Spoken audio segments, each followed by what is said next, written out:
What's going on, guys and gals, and welcome to Good Reel Hunting, where we hunt for the good reels so you don't have to. It's your boy Brad, the Brit Man's right over here, and we are coming at you guys today with a review, a spoiler-free review, mind you, of the brand new movie starring Megan Fox called Till Death. Wait, starring who? Starring Megan Fox. Oh, okay. Never mind. Continue what you're doing because I'm just going to look at a goddess real quick. So just do your thing. Okay, so we're going to be coming at you with this review here today. We're pumped to talk about it. Just came out yesterday, to my knowledge, and I think it's available to rent for actually like $6.99. So it's a good deal. Also in select theaters, I believe, Brett. So we're excited to get into it. Obviously, brand new release. So if you haven't seen our other new releases from this year, we'll put a link for those over Brett's head over there somewhere. But I'm ready to get into this one, man. It was pretty interesting. Oh, I'm ready to get into that. The review. All right. Yeah. No, guys, seriously, I've been very excited about this movie ever since I heard Megan Fox was coming back. She's done like little like projects like movies and stuff, but I don't think nothing kind of like this. This is more towards like the thriller fans and the horror fans, just because people love her and Jennifer's Body. So I know they're excited to see her back. I was very excited to see her back, so I'm ready to dive right on to this review. Let's go ahead and dive into it, man. You want to talk about some of the good things we saw in this movie? Oh, dude, let's talk about the first good thing, and that sexy Fox right there, Megan Fox. I honestly think that this is her second best performance I've ever seen her in, with the first one being Jennifer from Jennifer's Body, because I felt like she was just born to play that character. But damn, was she good in this one. I think this is like one of her big time more serious roles in the movie, and I felt like she played Emma first off, and she just like really I gravitated towards her. Like I felt bad for her. You could tell she had a bad past and trying to move on, but oh no, they won't let her move on for sure. And Megan Fox just does a really good job just selling the character, and you just really want to root for her throughout this entire flick. Yeah, I think overall she did a really good job in this thing. There was a couple of sequences where her delivery wasn't the best, but I think for the most part, for everything she was doing, she did a really good job. And she's definitely more of a positive in this thing than a negative by far. It's just like once or twice here and there, the delivery just wasn't quite selling it for me. But again, for the most part, very solid. But I really did enjoy the character of Emma overall. The character was fantastic. I thought they really did a good job towards the beginning of the movie, kind of digging into her past a little bit and really just adding some character. And you'll learn as soon as you start the movie, you'll learn a lot about her in the first 5 to 7 minutes. That really propels the story along, which is great. And the stuff that wasn't even in the trailer, so they do a lot with her character. I think it's great. And throughout the movie, her character is very smart and does a lot of creative things with the way she's obviously stuck in the situation, from you can tell in the trailer. So overall, she was definitely a fantastic character. Yeah, and Megan Fox again was great. Oh yeah, absolutely. She was very smart too, and yeah, I just like how she got out of those different scenarios, and I just another thing Megan Fox that really gravitated me towards this movie. I just love the plot of this movie. I think it's a very strong idea, an idea I honestly don't think I've ever seen before. So I was immediately wanting to check out this movie just by the plot synopsis all by itself. And if the movie can do that without me watching a trailer, you're doing something right. Then when the trailer came out, I'm like, oh yeah, daddy, I'm in. So I love the story. I love how they developed the story throughout the first, second, and third acts. So I thought it was really paced really well for the most part. Yeah, I think it's a very creative spin on the kind of home invasion, kind of deal that we've seen in the past, that genre. Obviously, you guys have probably seen the trailer at this point, so you kind of know the plot plays out. She's basically handcuffed to her dead husband, and she's kind of working her way through this house as people are breaking into the house and whatnot. That's pretty much what you get from the trailer. So I thought it's a very creative way of doing that. And yeah, again, it does remind you a little bit of Gerald's game here, but it doesn't have to be different. It's not just like that at all. It's very different. It adds some of that Gerald's game vibe to it, some of that, because there's two problems: A, being handcuffed to somebody that's dead; B, bad guys. And so it has some of that Gerald's game vibe, that flavor with the handcuff thing, but it adds a whole new element to it when the bad guys are there. So, and I think it does a really good job at exploring both of those issues that she's running into, just the handcuff thing and the bad guys. I think it does a good job of playing deep into both of those. And it works out as a nice little mystery thriller, man. I mean, it's like there's little clues, that pop up throughout the story that kind of explain why this is going on. And it's almost Saw-ish to an extent, whenever from Saw, whenever we get these little clues, and I love that. And ever so often you learn a little bit more as to why this is happening. It's cool and it's creative. Yeah, and I'm glad you brought that up too, because kind of like how Saul, we are learning like through the characters as well, like they're learning as we're learning. Exactly the same here with Emma. Like we're learning along with her, and that's like we are gravitating more towards her because we're just as curious as she is of why her husband is dead attached to her. So I thought that was a really, really great thing in this movie. Yeah, and a lot of the questions I had in the trailer, as to how this situation is going to unfold, they answered those questions.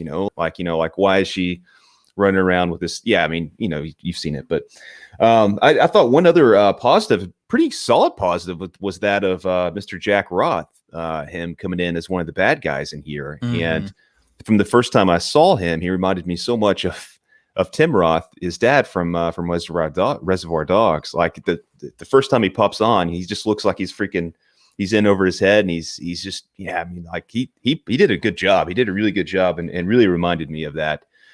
From the first time I didn't even know that was his dad. Tim Roth was his dad until I was kind of looking into it. But the first time I saw him, he immediately reminded me of Tim Roth. Oh, very nice. Do you have any other positives? Because I pretty much knocked out the two big positives in this movie. No, I think that's it for me, man. All right. Yeah. Do you have any mixes or negatives, or just jump on right into the negs? We can jump right into the negs, my friend. All right. The first negative for me is I feel like just the first act just took a little too long. Like I understand they were trying to develop the story, trying to get backstory to Emma, but I feel like just it went on maybe a little too long, and I feel like you can use that within your second act. I didn't have no issue with the length of the third act. The third act's perfect, but it's just really the first act had like a little too slow for my comfort. Cool. Yeah. So I kind of actually disagree a little bit, just kind of reversed. I really like the character setup stuff in these movies, especially something with as simple of a plot as this. I really enjoy getting in to kind of know the character. Oh, like that wasn't the problem. Like I love that too, but just to me, I think they went a little too long. Yeah. And I could see that. I actually thought the second act was a little bit. Here we go, Bertie. You ready for this? Write this one down, okay? Yeah. Okay. The second act dragged a little bit. Oh God. No. Okay. No, I mean, overall, like you can expect that in a movie though, when you have one character that's carrying the whole, the movie for a little bit, and there's no one to talk to, there's really no one to engage with. I don't think it drug to an extent that I was bored or anything, but there were times in between some of the clues coming at us that I was like, okay, this is just, it's dragging its feet a little bit, but overall, once the third act kind of began, like it was fantastic. And again, it's not that I didn't like the second act. I just thought, if I had to pick something out, I think some of that is when the movie kind of slows down for me. Mm-hmm. Yeah, and I can see your point there too, but the reason I didn't have a problem with it is just because like I was just again like along with Emma, and I was just following her. So to me, that second act actually just flew by for me. But another negative I have is the two robbers we get in this film. Like, did they look good? Like, do they look like actual robbers and all that? Yeah, like they have that look, but to me, it's just the same generic character that I've seen over and over again, and this didn't add anything new to me. Like for me to like actually say, "Oh, get these motherfuckers," or anything like that. But yeah, I just really didn't. The robbers just weren't that intriguing to me. Interesting. I liked him. I like I said, Jack Roth I thought was fantastic, and I liked. He looked the part. It's just his character wise, I just didn't care. Fair enough, man. I like it. As far as the bad guys go, you'll learn when you watch the movie. I think their plan was kind of a little bit of a disaster. It wasn't really thought out too well. That's one of the things that I kept thinking whenever their kind of plot began to unfold and kept going. It's like they went in there with no plan whatsoever, and they had no. Yeah, they idea just thought it was going to be a fast food drive. Freaking go get you a McFish and just get out of there. Unlike my damn experience, had to wait 15 fucking minutes, and that's pretty much what happened to them. So it was like they had no plan whatsoever. That was a little bit of a negative, and for me also. The environment of being out in the cold and the snow, I thought was really cool. It looked fantastic. I would have personally liked to seen that play a little bit more into the story and kind of feel that atmosphere a little bit more as well. Because I think there's a lot of things you could have done with that. I think they kind of missed an opportunity to really play into cold temperatures and whatnot. I mean, it comes up every once in a while, but you really don't feel like you're in there with them at any point. You don't really feel the coldness like you could. But overall, I think, I mean, that's it. These are mostly just nitpicks, man. I mean, it's a very enjoyable movie. Man, I thought they were cool. And I actually disagree with you on that. I'm glad you actually brought that up because I forgot to put that in my positives as well. I love the cinematography, like with the shots with the snow and everything. I'm just a big sucker for snowy atmospheres. And there were times where you see Megan Fox, her like her breath, you can see her breath as she's dragging the body. So if you pay attention to her feet look like this color too, just, from potential frostbite that was developing when she was walking barefooted in the snow. So I actually disagree with you just a tad bit. But I see your points that they could have played more into it, but it's still noticeable. Yeah, I mean, like I said, visually it was stunning. It was fantastic. The setting was absolutely fantastic, and I loved looking at it. But I just never felt like it didn't play into the story at all. Like yeah, you could see her breathing, her breath every once in a while. Kind of maybe touched on the foot thing, but I mean, she was running around like barefoot. Like you really could have played into that big time, like freaking John McClane style from Die Hard.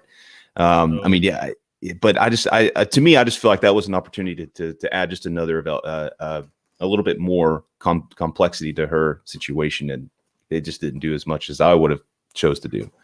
Mm-hmm. Yeah, I could see that, my friend. Do you have any other negatives? Because that was pretty much it for me too. That's it, man.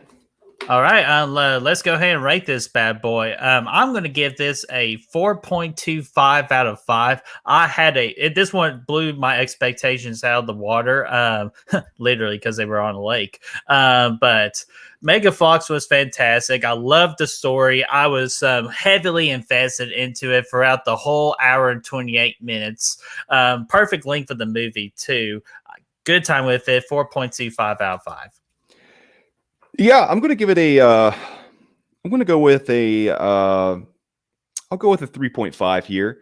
It was very solid. It was a huge surprise for me. When I saw the trailer, I thought it looked interesting, but I thought it would just be a surface level home invasion thing with a little bit of a twist. But once you kind of got into it, there's actually more beneath the surface, and the way it was able to dig into some of these characters and just flesh some things out. I thought it did a really good job, and overall it's very enjoyable. And it was, like I said, big surprise. I'll give it a 3.75, Brett. Yeah, give it a 3.75. And let's just make that a really good trip to the good old Tashi station and get them good old power converters. But I was going into Tashi station to pick up some power converters. Hell yeah. Oh, yeah. So that's just another 2021 review. So I'm just like, I feel like we're actually getting ready to dive in more to these 2021 reviews. I feel like with theaters opening back up, we're about to get some of the good ones. Oh, yeah, dude. Like, in addition to this, there's 3 movies in the theater right now that I would be okay with seeing. And I haven't been able to say that in like a good year and a half. So I'm pumped.